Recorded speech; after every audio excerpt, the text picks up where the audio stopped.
对吧？那有多少人能做到爱自己？原生家庭带来的这些伤痛啊啥的，然后你再进入到这个恋情里，再进入到社会里，一直都是在经历毒打。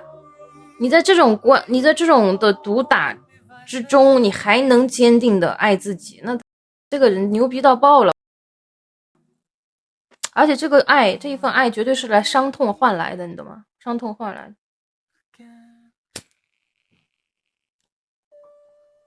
只有两种人，一种是被伤了之后真的就爬不起来，内在不够强大，爬不起来了，就走上另外一条路了嘛，自毁的道路。再也没有爱人的能力了，然后不断的换对象，这样子来，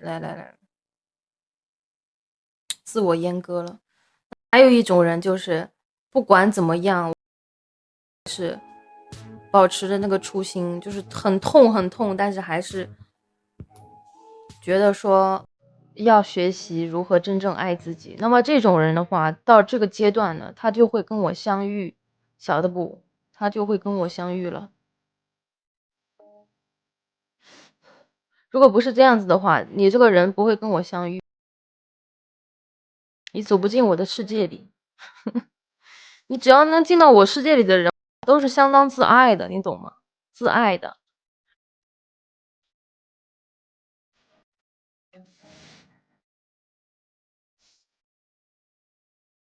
因为我爱自己，所以我只能跟同样他爱他自己的人相处，这种人我处着我才舒服。如果我自己爱自己，那么我立马就能反射到这个人他爱不爱他自己。他如果不爱的话，我跟他相处不了，你懂吗？我跟他相处啊，我难受，你知道吗？太难受，所以我不会让这种人，我会很决绝把这种人直接清除出我的世界里面去。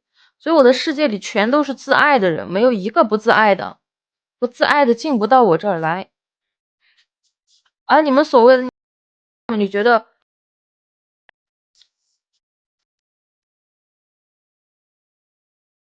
你恰好是因为你自爱的人什么样子都能给你整出来，我的千奇百怪，怎么样都可以，因为他不会撼动他自己爱自己这个事实，这个本质，所以你尽情释放，你想咋玩咋玩都不会有这种难受痛苦。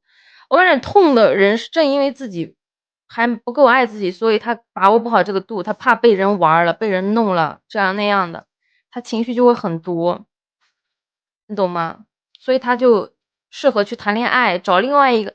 恋爱是属于两个残缺的人抱在一块儿，这叫需要谈恋爱。那么什么人不需要谈恋爱，直接亏了，那就是这辈子已经挣得了。我这辈子就是只能自己爱自己，没有人会无条件的爱我，我只能我自己爱自己。那么我自己爱自己呢，我就会找各种途径来让我自己感到舒服。那么这种舒服的话，不管是从身体上面还是从精神上面，你都会精准的找到自己适配的那个人，不会将就一点。因为你哪怕就但凡将就一点，你就不爱自己了，你就滑落，你知道吗？就像今天周周说的，可以约100个，但是如果一个碰错了，大概就是这个意思。滑落就是一瞬间的。如果这个人不爱自己，你强行，哪怕他的形象、他的外在，你还是能克制住自己，离他远一点 ，right？不会说是陷入进去，你陷入进去就说明你还有残缺，你就还是会有残缺。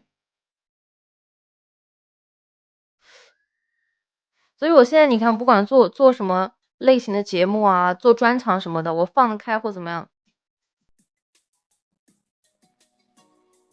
不叫一种自我阉割了，而是我清楚的知道自己是有这个形象、这个属性，我有这个欲望的展现，我可以提供给大部分人这么一种欲望的宣泄，而我并不会觉得，我会觉得我才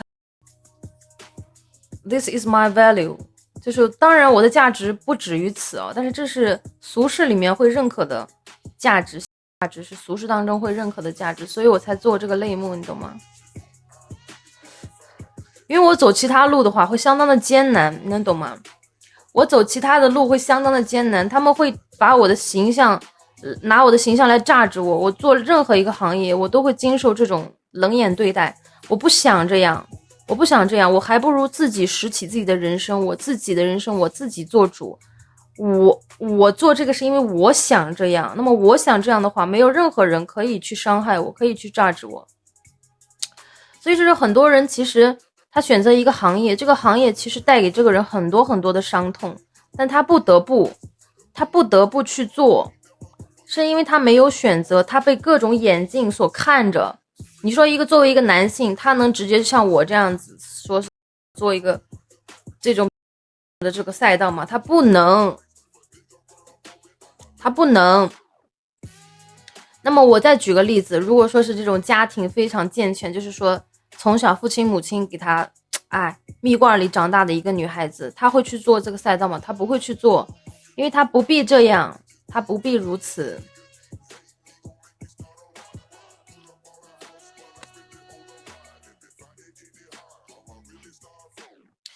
你们面前的这个主真的是把自己的人生自己真的是形似的一清二楚，一目了然，深刻的形似过自己的人生该咋个过才是幸福的，才是我自己掌握的。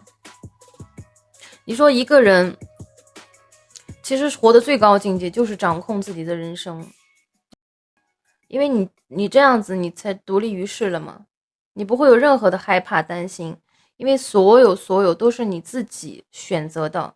你但凡让别人参与了你的人生的选择，那么你就有机会去责怪别人。你责怪你能怎样呢？能给你一个正向的反馈吗？不能给你正向的反馈啊，因为这是你选的，你让别人榨汁你的人生，那你就认啊。我是不让别人榨汁老子的人生。别人的人生范本再好，老子看不上，我看不上。OK， 看不上。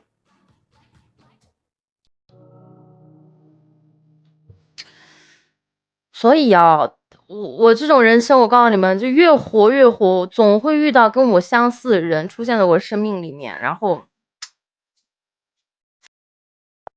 当然你们说，也不是说100%的幸福啊，因为很多时候其实，正因为你独立，所以我的生活里面其实打扰我的人很少，不会有人经常去打扰我，大部分时间就是自己跟自己度过。